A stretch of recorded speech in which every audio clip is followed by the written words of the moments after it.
Hi, 50, 60 plus? Here are 6 top tips from people who survived and thrived to a ripe old age. Now, becoming older is not a guarantee, but I found that folks that are blessed to live long, strong, energetic, and happy lives often followed very similar successful paths. Hi, I'm Kevin, your host for Loving 50 Plus. Now, over the years, I've trained many, many nice folks, both one on one in groups and even over the internet. What I like to do is listen to people. And as I listen, I gain knowledge which they relay to me in stories, their stories. People who had already enjoyed 60, 70, 80, and 90 plus birthdays are always founts of wisdom. Now, I'm 70 plus myself, and while certainly no fount of wisdom, I wholeheartedly agree with their effectiveness. So, I've compiled a list of some common practices which gave them a leg up on this aging game, and what you can do easily as well if you not only want to survive, but you want to thrive for many years to come. So, tip number 1. As people reach their 50s and 60s and 70s, those with the most energy and fewer illnesses became more mindful of what they ate. The days of fast fooding breakfast and lunch followed by carry-out pizza for dinner were over, or at least reduced in portion and frequency. They realized all that left them feeling sluggish and their pants progressively tighter. So they started to pay more attention to the healthy food guidelines. You know, you hear them on the morning TV talk shows or in the news, on the internet. And they gradually lowered intake of saturated fats, sodium, and added sugars. Now, these people gradually became more mindful of the benefit of adding healthy vegetables and fruits every day and made sure lean proteins were included in every meal. Now, you don't have to be like our carrot chomping friend. Remember Bugs Bunny, who never saw a carrot he didn't like to eat? But simple changes work. It's not always easy, but it's doable if you take it a little bit at a time.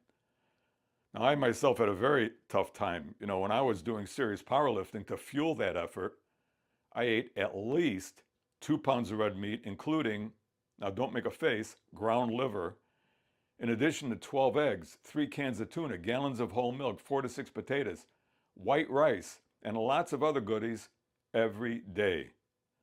So believe me, it took years of me losing friends and loved ones to heart disease, diabetes, and lots of other bad stuff before I finally realized this was not the way to go long term. Now, with small steps like adding lots of great tasting vegetables to my daily meals and substituting the chicken and delicious fish for all that red meat, you've heard that before, I gradually, for me very gradually, and relatively painlessly ate healthier. Now, a quick note, a great place to get great information is from the U.S. Department of Agriculture at www.myplate.gov. Now, tip number 2. I've noticed that successful survivors and thrivers saw their birthdays differently. They got past the funny 50th and 60th birthday cards, joking, the end is near, and old is just a number, a great big number. Survivors and thrivers simply enjoy their birthdays as a celebration of lots of great memories, but with lots more in their futures. They are not defined by a number on a calendar and look forward to each and every day. Now, many find comfort in prayer. It feels so comforting to be able to turn to someone who loves you unconditionally. Now, tip number 3, survivors and thrivers definitely have an attitude, but it's usually a very pleasant and kind attitude. Now, I've thought it's because they passed so many challenges over the years, went through heartaches, the everyday sorrows of living life.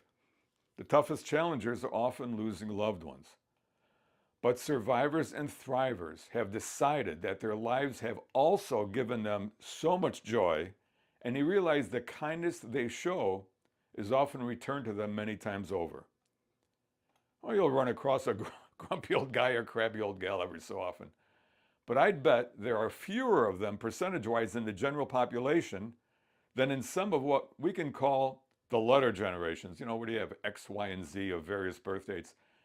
And since they ran out of progressive letters, it seems, we have Generation Alpha, born in 2011, and Generation Beta, which just started up in 2025. Well, let's do our best to cheer them all up. Now, tip number 4, survivors and thrivers have things to do and people to do them with.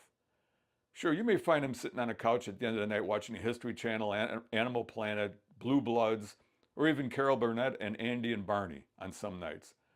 But I can assure you it was after active days. Survivors and thrivers love to do various sports. You got the pickleball, they do running, they do walking like crazy, which is great. But they also love to donate their time and donations to help out the wonderful people who support Special Olympics, Wounded Warrior Project. That's my pin. I support Wounded Warrior Project. And then helping out at area schools, community food banks, contributing hands-on help with all the good works going on in their churches.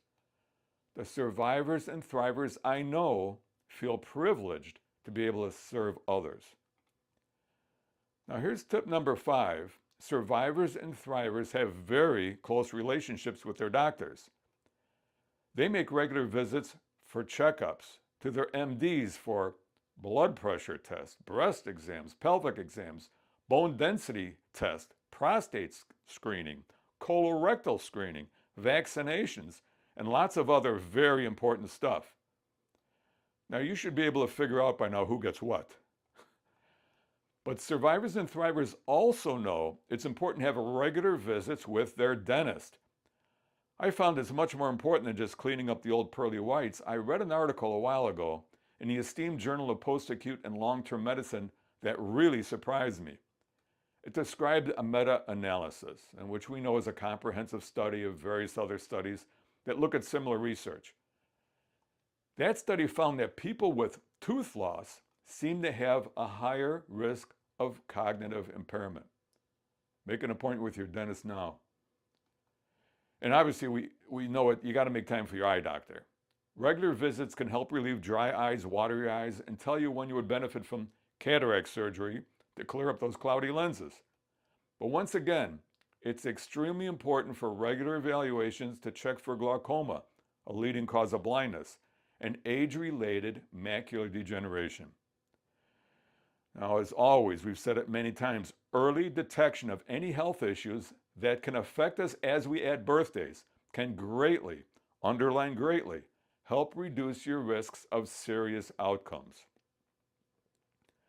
Now, tip number 6, okay, there is absolutely no doubt that survivors and thrivers owe much of their thriving and surviving to, and you know me by now, you knew this was coming, fun physical activity.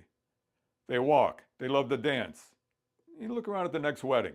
Who is jitterbugging and twisting and dancing up a storm after the 30 and 40-year-olds have collapsed on the sidelines? Us. Survivors and thrivers have found how amazing they feel during and after physical activity. Now, as we've discussed in many past episodes, physical activity is the most potent way to lower your blood pressure, increase your very important lean, strong muscle, strengthen your cardiovascular system, make everyday activities easier, and reduce your risks for heart disease, diabetes, and even certain cancers. Now, nothing other than a winning lottery ticket has the potential to so positively affect your life in your 60s, 70s, and beyond than consistent, fun physical activity. And maybe, just maybe, help you pull on those Jordache Guess jeans from the 1980s you still have in the back of your closet. Now, come on, I'm not talking to the guys. We only wore Levi's. Now, thanks for watching our 12th Loving 50 Plus episode. I appreciate you being here. You're welcome to join us at Loving 50 Plus, and please click subscribe to keep us going. This isn't, the be-all and end-all list of, lifelong thriving and surviving. I'm sure you have a good few tips yourself. Share them with us in the comments. What you want for your body, your life, is what Loving 50 Plus is all about. I'm Kevin, your host. See you in our next video, and please take care of yourself.